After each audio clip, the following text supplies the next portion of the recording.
Dear Dynacom family, welcome back. Anchoring a vessel is a task that is routinely carried out on board a vessel. Despite a common routine, anchoring a vessel is a task that can lead to very serious commercial and operational concerns if not done properly. Exercising appropriate caution. You might have seen this, or this, or this. And trust me when I say this, a fouled chain or anchor is not at all easy to clear.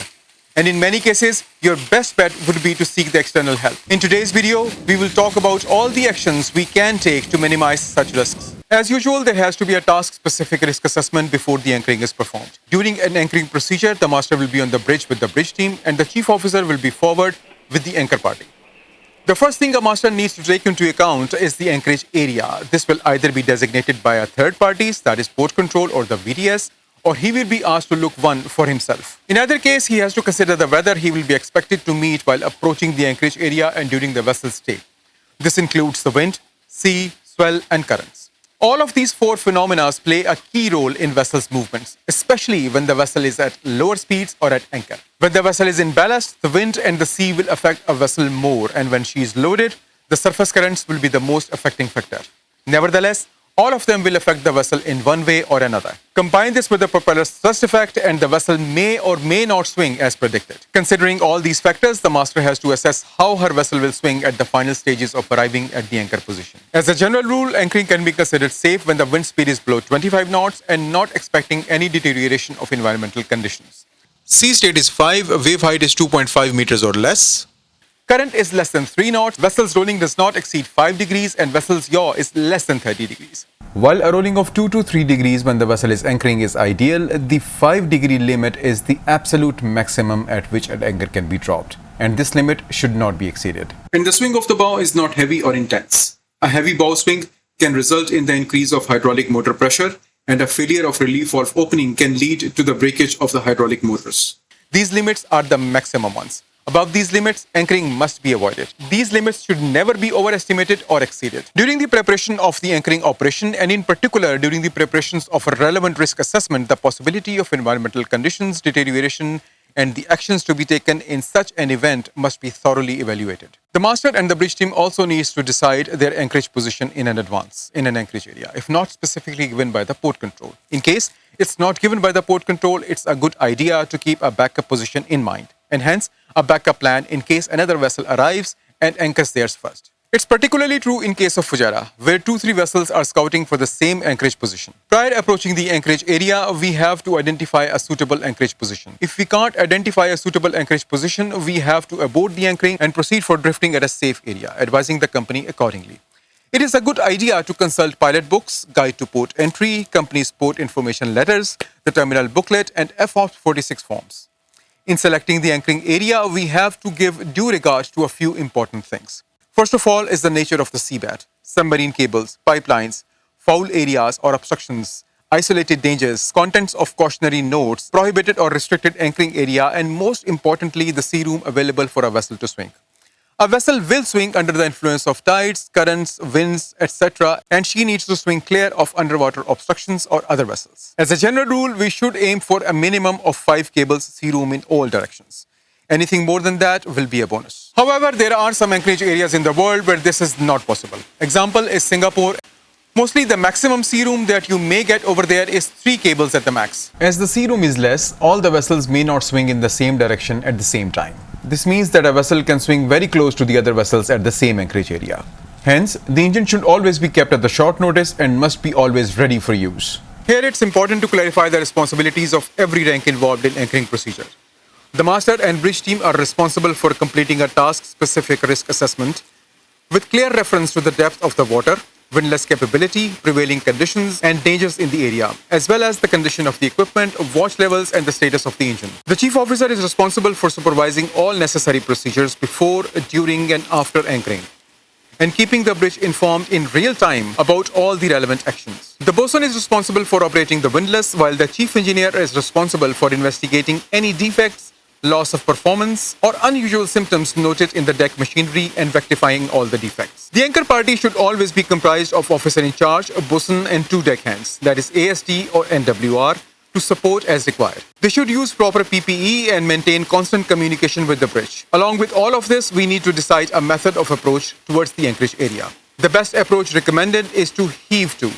Simply speaking, head into the dominating weather factor. It's usually either the current, wind, or the sea or swell. As a guidance to know, we can analyze the direction in which the vessels are lying in the anchorage area, the vessels that are already anchored there. The approach to an anchorage area must be made with the safe speed. The speed of the vessel should be fast enough to give her required maneuverability and slow enough that a vessel can be stopped in an ample distance. Some anchorage areas like Ras Tanura and Fujairah have already specified a speed of maximum 5 knots, above which a vessel may be penalized. In this regard, we encourage keeping the vessel speed not more than 5 knots, not just for Fujairah or Ras Tanura, but for all anchorage areas. In case more control on the vessel is needed, a vessel may momentarily increase the engine revolutions and drop the revolutions as soon as the engine sound of revving up is heard.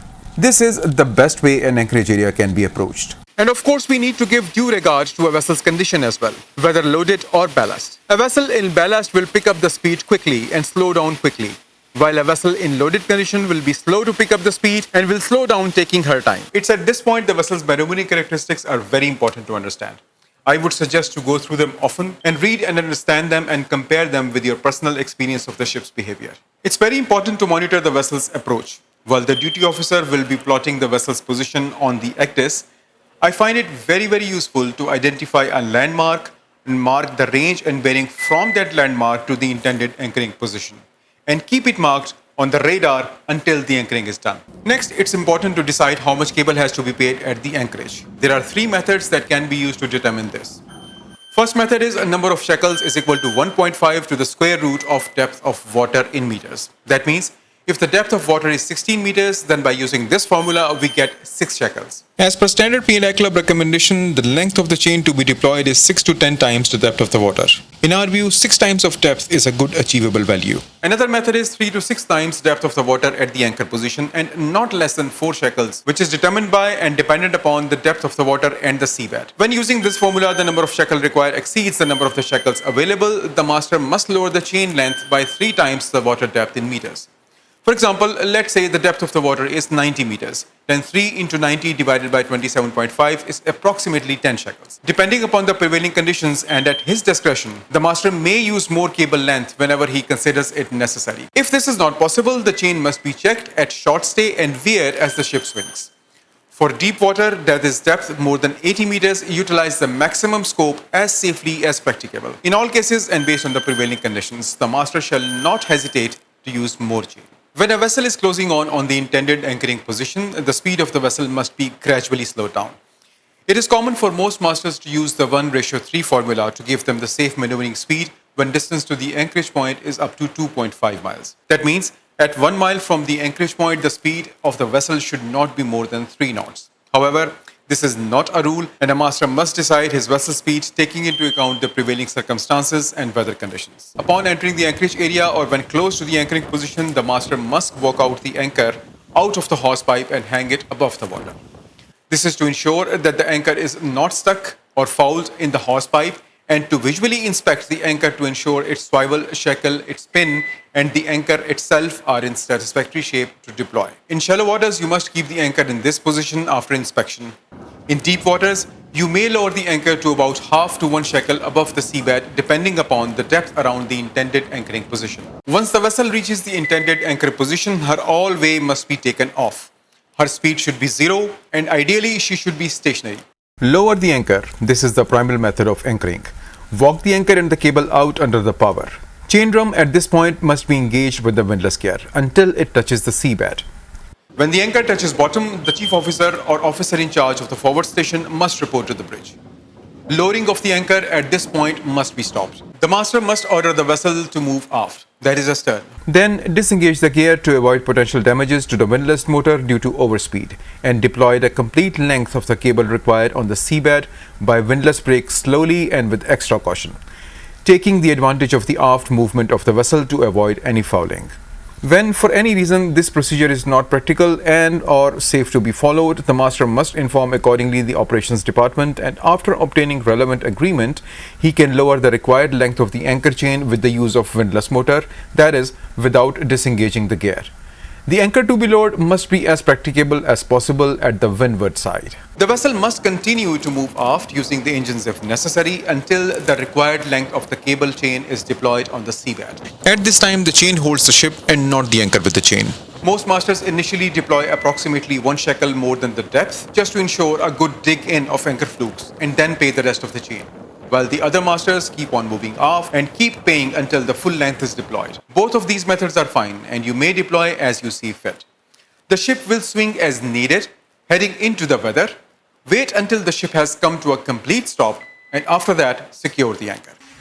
At this point, the officer in charge or the chief officer must report if the vessel is brought up or not. The sign is usually when under the calm or slight weather, the chain grows and dips slowly easing off to a short stay. This method is usually of longer duration than the let-go method. However, it provides shipmasters with a better control over the amount of the cable paid and weight on the windlass. When it is confirmed that the anchor is holding, but before the chain tension starts to increase, tighten the brake and disengage in order to avoid the increase in oil pressure that could damage the motor. Apply windlass brake and stopper bar, confirming that there is a gap of not more than 40 mm between the link and the bar. Put the securing pin in. And regardless of the method of the anchoring, claw clutch must always be disconnected when the vessel has safely dropped her anchor. Keep always in mind that if the band brake is not properly tightened, it may slide a bit due to the wind load or rolling of the vessel. If the clutch is kept connected, the stress of the anchor chain could damage the gears or other transmission parts. The second anchor shall continue lay on the brake and the stopper, ready for use in case of emergency. Chief officer is a key person. Starting from the moment the anchor touches the seabed, he must continuously monitor the direction of and the tension on the chain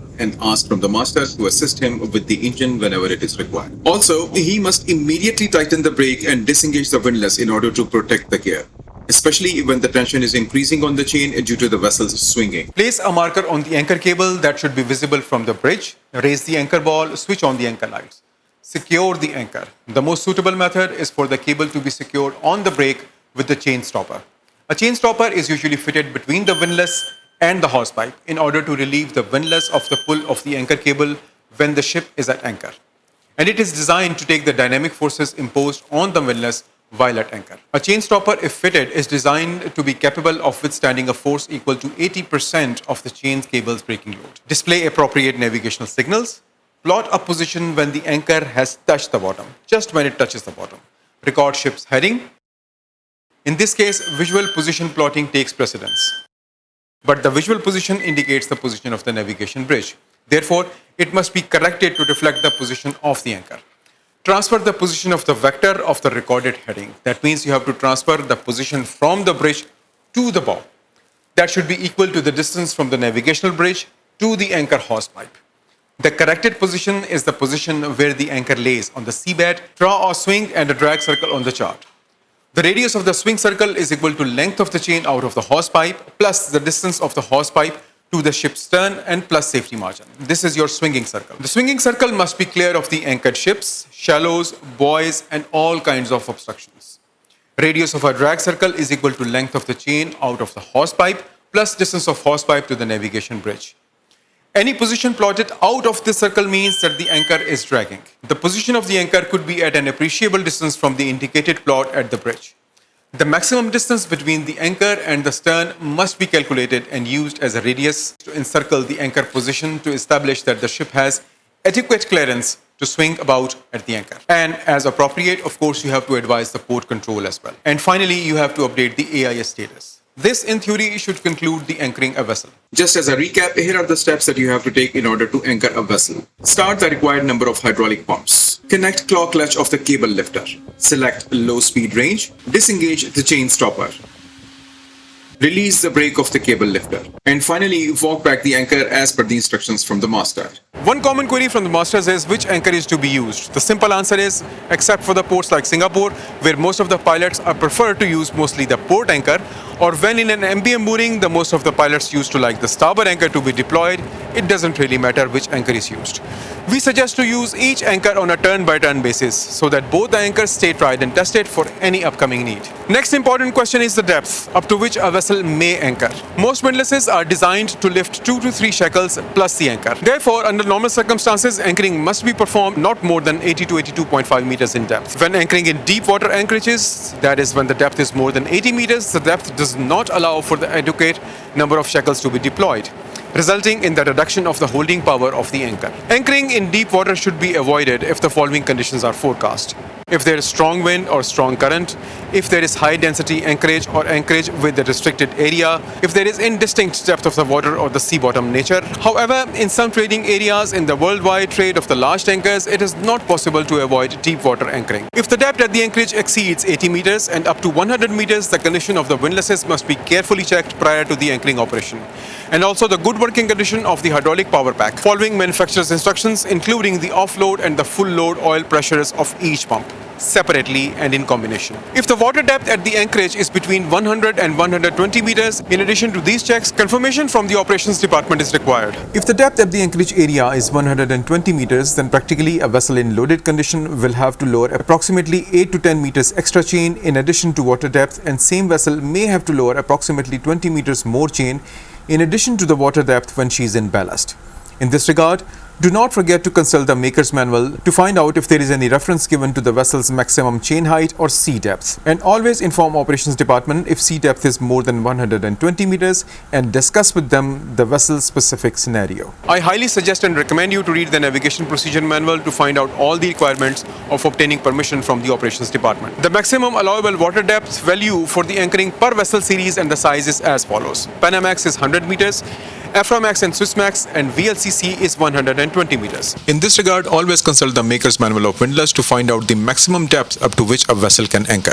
Letting go of the anchor brake is an alternative method of anchoring that must be avoided. In the exceptional case, like whenever it is requested by the pilot in a multi-buoy mooring operation where it must be followed, make sure that the hydraulic brakes, if fitted, are tested with the anchor secure prior to the letting go.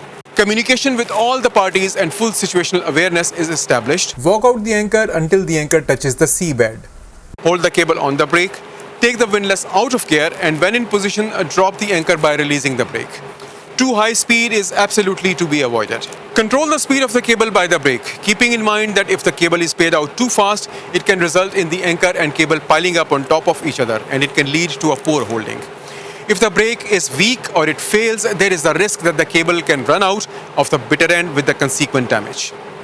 The maximum seawater depth when letting go the anchor must not exceed 30 meters. However, and only for emergency cases, this limit can be exceeded. I hope that today's video was helpful and it might help our DTML family in their upcoming anchoring operation. With a wish for smooth seas and tailwinds, it's goodbye for now.